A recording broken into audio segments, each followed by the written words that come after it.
What's up, guys? This is Andy, currently here at the Aria, walking around.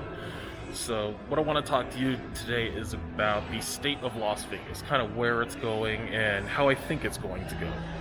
So in the last few months, a lot of restaurants have been closing permanently on the Strip due to low volume and, of course, the whole Corona situation. And a lot of these are really popular restaurants, such as Morel Steakhouse at the Palazzo, Emerald Lagasse Sports Bar.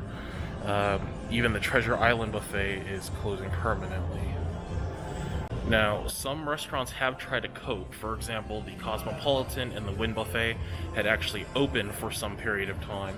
But the Wynn Buffet, as far as I know, has closed. Due to either low volume or they just found, it wasn't the right experience that people were kind of looking for. Then you have the Encore Hotel, which recently decided they're going to close down every week from Monday to Wednesday.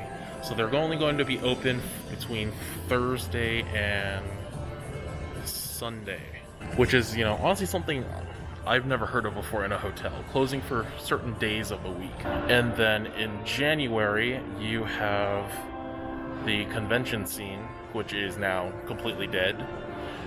You have CES, the largest trade show of the year, canceled. You have other shows that have been canceled, such as CES, SEMA, SHOT Show, all the big shows, the bread and butter of Las Vegas, what keeps the convention, what keeps Las Vegas alive. And I believe in the next 3 months, it's really going to determine what makes or breaks the city. And generally every year in the winter time, it gets pretty slow in Las Vegas. You'll see a lot of restaurants start closing down. You'll see them taking, breaks to give employees a break. They'll take 1 or 2 weeks off before the big days, such as Christmas and then New Year's, which is generally very high volume. But this year, that might not really be a possibility because of COVID. Number one, the employees need money because they'll, starve to death. The hotels themselves aren't making any money or making enough money because of the low volume that they've experienced the past few months, or just not having any revenue whatsoever because they've been closed for a couple months. And it's already generally pretty slow in winter. You can assume pretty obviously that it's going to be even slower this winter, which can't be good for business.